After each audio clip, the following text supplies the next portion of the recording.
Sir आपको पता है क्या?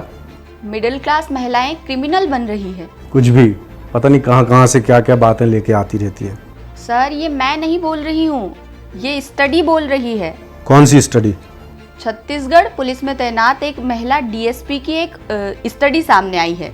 अच्छा, ओके, हाँ मैंने भी वो स्टडी पढ़ी है। तो ठीक है, चलिए आज अपन इसी मुद्दे पे बात कर लेते हैं अपने दर्शकों से।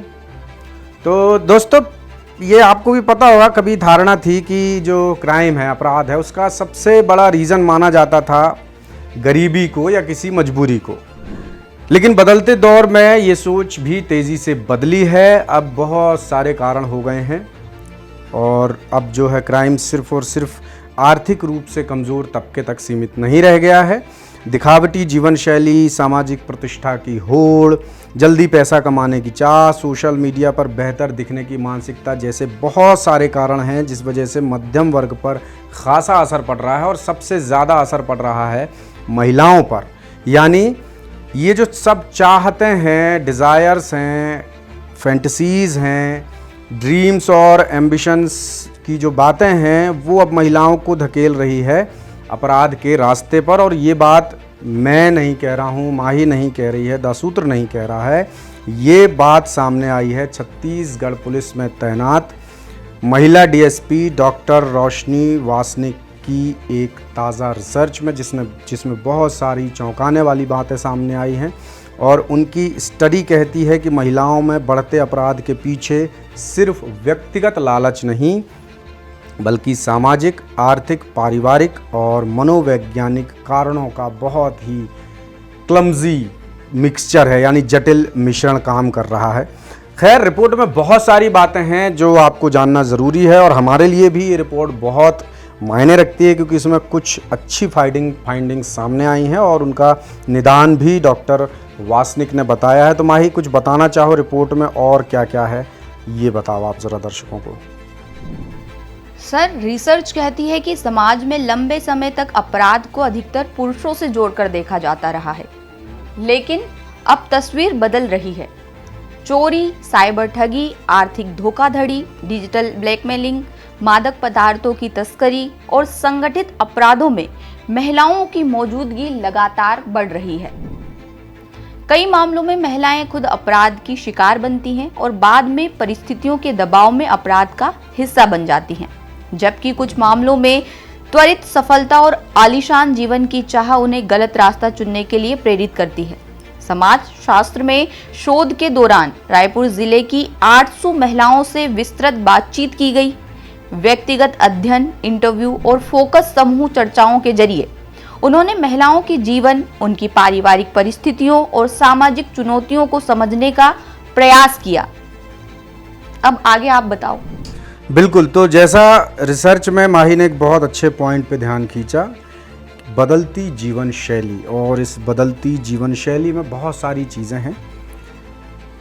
लार्जर देन लाइफ चीज़ें पाने की जो चाह है वो अब लोगों में बहुत ज़्यादा बढ़ गई है। उसके बहुत सारे माध्यम और बहुत सारे कारण हो सकते हैं। इसके अलावा आर्थिक दबाव, बेरोज़गारी, परिवारों में बढ़ती दूरियां, यानी पहले परिवार हुआ करते थे बहुत बड़े, दादा दादी, नाना नानी, काका काकी, ताऊ, बहुत सारे रिश्ते होते थे। अब विखंडित परिवार हो गए हैं, सिंगल फैमिलीज़ ज़्यादा हैं। इसी बीच सोशल मीडिया का दुरुपयोग भी हो रहा है, उपयोग भी हो रहा है। और पहले कहा जाता था जैसी संगत वैसी रंगत, वो बात आज भी सही है। तो आज वैसी संगत नहीं मिल रही है लोगों को जो उनको सही दिशा में ले जा सके, और कम समय में ज़्यादा सफलता पाने की जो मानसिकता है वो अपराध की ज़मीन तैयार कर रही है, ऐसा डॉक्टर रोशनी वासनिक ने अपनी रिपोर्ट में लिखा है। ख़ास तौर पर जो मिडिल क्लास है, वहाँ पर सामाजिक तुलना और दिखावे की संस्कृति ने कई महिलाओं पर बहुत ज़्यादा प्रेशर डाल दिया है। रिसर्च में साइबर क्राइम को लेकर भी बड़े अहम संकेत मिले हैं। फर्जी सोशल मीडिया प्रोफाइल बनाना, ऑनलाइन ठगी, डिजिटल ब्लैकमेलिंग और फाइनेंशियल क्राइम जैसे मामलों में महिला आरोपियों की संख्या पहले की तुलना में बढ़ती दिखाई दे रही है। तो डॉक्टर वासनिक ने अपनी रिसर्च की है सो अलग। इसके अलावा उन्होंने सरकारी रिकॉर्ड खंगाले हैं पुलिस के कि किन किन मामलों में महिलाओं की संख्या कितनी आई है समय के हिसाब से, और आगे बढ़ें तो मानव तस्करी के और नशे के कारोबार जैसे संगठित अपराधों में भी महिलाओं का इस्तेमाल बढ़ गया है, ये भी रिसर्च कहती है। बहुत सारी बातें हैं इस रिसर्च में जो हमें भी चौंक आती हैं और निश्चित तौर पर अभी तक जो आपने हमें सुना उसको सुन के आप भी चौंक गए होंगे। तो माही, आगे की रिसर्च में क्या खास है जो दर्शकों को आप बताना चाहो?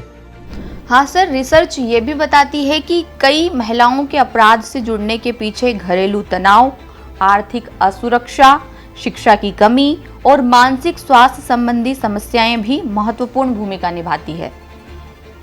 यानी हर महिला अपराधी की कहानी सिर्फ कानून तोड़ने की नहीं, बल्कि कई सामाजिक और व्यक्तिगत संघर्षों की भी कहानी होती है। अब इसका सॉल्यूशन क्या है, इसे लेकर हमने डीएसपी डॉक्टर रोशनी वासनिक से बात की। उन्होंने क्या बताया, ये आप बताइए सर। बहुत महत्वपूर्ण बात बताई है उन्होंने कहा है कि ये जो चैलेंज है, विसंगति है, डिफरेंस है, बदलती लाइफस्टाइल है, बदलती चाहतें हैं, इसका समाधान सिर्फ और सिर्फ सख्त कानून या सज़ा से नहीं निकल सकता। ये एक इम्पोर्टेंट पॉइंट बताई है डॉक्टर रोशनी वासनिक ने, जिन्होंने रिसर्च की है। इसके अलावा उन्होंने सबसे अहम चीज़ पर जोर दिया जिसकी बातें सदियों से होती आ रही हैं हमारे देश में, दुनिया में, कि महिलाओं को बेहतर शिक्षा मिलनी चाहिए, रोज़गार के अच्छे अवसर मिलने चाहिए, उनकी मेंटल हेल्थ के बारे में सोचा जाना चाहिए, उनको एक वस्तु के इतर एक व्यक्ति सोचा जाए। ये कहना है डॉक्टर रोशनी वासनिक का। पारिवारिक संवाद बहुत ज़रूरी है और सामाजिक सहयोग बहुत ज़रूरी है महिलाओं के। जैसे दफ्तरों में महिलाएं काम करती हैं तो महिलाओं पर एक अलग तरह का प्रेशर होता है। उस प्रेशर से डील करने की राह में महिलाओं को कई तरह की दिक्कतों का सामना करना पड़ता है और वहाँ पर अगर उन्हें कुछ ऐसे साथी मिल जाएं जो उनकी दिल की बात समझें, जो दोस्त की तरह उनसे पेश आएँ, चाहे वो उनका हेड हो या उनका जूनियर हो या उनका सीनियर हो या उनका समकक्ष कोई स्त्री या पुरुष हो। एक समन्वय की ज़रूरत है महिलाओं के साथ, बातचीत की ज़रूरत है, लगातार संवाद की ज़रूरत है। आप उनके दिल की बात को समझें, उनका आप आदर करें, उनके साथ आप संजीदगी से पेश आएँ। तो ये चीज़ें जब समाज में शुरू होंगी तब इसका सॉल्यूशन निकल सकता है। डॉक्टर रोशनी वासनिक के मुताबिक दंड से या कानूनी प्रावधानों से इसका उपाय, इसका समाधान थोड़ा मुश्किल नज़र आता है। रोशनी वासनिक ये भी कहती हैं कि यदि महिलाओं का आर्थिक और सामाजिक सशक्तिकरण मजबूत होगा तो अपराध की ओर बढ़ने की आशंकाएं काफ़ी हद तक कम हो सकती हैं। और आखिर में डॉक्टर वासनिक ने ये भी कहा माही कि पर्सन टू पर्सन चीज़ें डिपेंड करती हैं कि एक पर्सन दूसरे पर्सन से कैसा व्यवहार करता है, ख़ासकर एक पर्सन पुरुष है और एक पर्सन है महिला। दफ्तर में भी जब हम समय, अब चूँकि हम लोग वर्किंग प्रोफेशनल्स हैं तो हम दफ्तर की बात ज़्यादा कर सकते हैं। तो एक लड़की जब दफ्तर में काम करती है तो उसके सामने काम के अलावा भी कई सारी चुनौतियाँ होती हैं और उन चुनौतियों को पार करने की कड़ी में कहीं ना कहीं एक छोटा सा ही सहारा, मानसिक सहारा हो सकता है, वो आपकी कोई बात सही से सुन ले, वो आपके लिए सहारा हो सकता है। तो एक लड़की के लिए वाकई बहुत कठिन होता है कहीं पर भी संतुलन बना पाना, क्योंकि लड़की तो इस मानसिकता से आई है कि उसे काम करना है, लेकिन उसकी राह में बहुत सारी चुनौतियां होती हैं और उसके अंदर भी चाह होती है कि मुझे अच्छा करना है, सोशल बैलेंस बनाना है। तो एक लड़की को अगर इतना ही साथ मिल जाए एक पुरुष सहकर्मी का कि उसकी बात सुन ली जाए, समझ ली जाए, क्योंकि डे टू डे लाइफ में हम बहुत सारा समय एक दूसरे के साथ बिताते हैं, इतना समय शायद हम अपनी फैमिलीज़ के साथ भी नहीं बिता पाते हैं।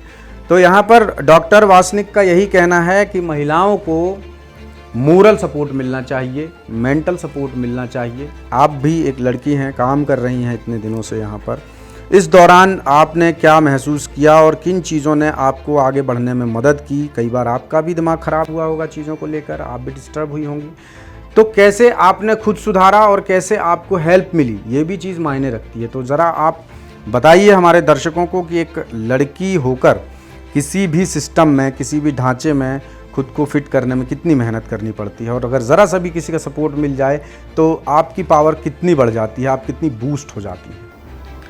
हाँ सर, आपने बिल्कुल सही कहा। ये तो सर लड़कियों के साथ सबसे पहले तो ये होता है कि लोग उन्हें जज बहुत जल्दी करने लगते हैं, जजमेंटल बन जाते हैं। और दूसरी बात ये है कि अगर आपसे कोई सीनियर है, वो मेल है, तो कभी कभी मतलब फील किया है सर कि उनका मेल ईगो भी सामने आ जाता है कि मतलब वो दिखाना चाहते हैं आपसे कि वो आपसे बड़े पद पर हैं, उनका ओहदा आपसे ज़्यादा है और आप उन्हें नहीं बता सकती कुछ, वो आपको बता सकते हैं। और मतलब वो कमतर लड़कियों को ज़्यादा पसंद करते हैं। अगर उनके बराबरी में लड़की होती है तो वो कहीं ना कहीं वो उसे एक्सेप्ट नहीं कर पाते हैं सर। तो ये आपका अपना व्यक्तिगत ऑब्जर्वेशन है या कोई ये बात भी आप किसी रिसर्च के हवाले से? नहीं, ये तो सर पर्सनली। तो ठीक है, पर्सनली भी बातें मायने रखती, क्योंकि जब डॉक्टर आरती वासनिक ने शुरुआत की थी तो सबसे पहले उन्होंने किसी एक महिला से ही, किसी एक लड़की से ही बात की होगी। उसकी इस तरीके की बातें सामने आई होंगी कि क्या उनके दिमाग में बंधन है, किस वजह से वो अपराध की तरफ जा रही हैं, और कई बार वो खुद अपराध का शिकार भी होती हैं। ये भी रिसर्च में कहा है डॉक्टर वासनिक ने। इसके बाद वो खुद उस अपराध में शामिल हो जाती हैं। तो हमारी आज की चर्चा का असल मुद्दा आपको ये बताना था कि लड़का हो या लड़की, किसी भी व्यक्ति के दिमाग में डिस्टर्बेंस आ सकता है और वो डिस्टर्बेंस उसे कहीं भी ले जा सकता है। जैसे महिलाओं को आर्थिक अपराध, साइबर क्राइम, संगठित अपराधों के लिए, मानव तस्करी के लिए ये जो महिलाओं का मिजाज है वो उनको प्रेरित कर रहा है किसी न किसी वजह से। रीज़न आपको हमने दिखाए, कुछ रीज़न हैं बदलती जीवन शैली से जुड़े, कुछ रीज़न हैं आपके ड्रीम्स को पूरा करने से जुड़े हैं, कुछ रीजंस फैंटेसीज से जुड़े हैं, कुछ आपके एम्बिशंस से जुड़े हैं। वही लार्जर देन लाइफ वाली जो बात है वो ज़्यादातर महिलाओं को प्रेरित करती है इस चीज़ के लिए कि आप अपराध करो, जल्दी से जल्दी पैसा कमाने की चाह। सर वो एक है ना कि हम समानता की बात करते हैं, वो हाँ, हम स्त्रियों में महानता ढूंढने लगते हैं, समानता नहीं, नारी की पूजा करते हैं, बहुत सारी ऐसी बातें हैं। तो अगर इस पे हम चर्चा करने पे आए माही, तो मुझे लगता है ये पूरी रात कम पड़ जाएगी। तो असल मुद्दा ये है दोस्तों कि जैसा डॉक्टर आरती वासनिक ने कहा कि महिलाओं को मेंटल सपोर्ट की बहुत ज़रूरत है, संवाद की ज़रूरत है, उनकी बात सुनने की ज़रूरत है, उनकी बात समझने की ज़रूरत है। और दूसरी तरफ ये पहलू भी सामने आता है कि इस बारे में थोड़ा सा महिलाओं को भी ये सोचना चाहिए कि महिलाओं को या पुरुष को, किसी को भी, कि बात रखने का तरीका होता है। जब आप बात सही तरीके से रखते हैं तो आपकी बात सुनी जाती है, समझी जाती है और मानी भी जाती है। तो उम्मीद करते हैं कि डॉक्टर आरती वासनिक की ये रिसर्च और हमारा ये वीडियो आपको पसंद आया होगा। इस पर आप भी अपनी राय हमें बता सकते हैं, कमेंट बॉक्स में आपका स्वागत है। और द सूत्र आप फॉलो कीजिए, लाइक कीजिए, सब्सक्राइब कीजिए, हमारे वीडियोज़ आप देखते रहिए। कुछ सुझाव हैं, शिकायतें हैं तो आपका स्वागत है। द सूत्र न्यूज़ रूम से मैं रामकृष्ण गौतम अपनी साथी माही और कैमरा पर्सन सईद खान के साथ। लेटेस्ट, इन्वेस्टिगेटिव और इन डेप्थ खबरें देखने के लिए ज्वाइन कीजिए द सूत्र का व्हाट्सएप चैनल, सब्सक्राइब कीजिए यूट्यूब चैनल, लाइक कीजिए फेसबुक पेज और पढ़ते रहिए www.daसूत्र.com।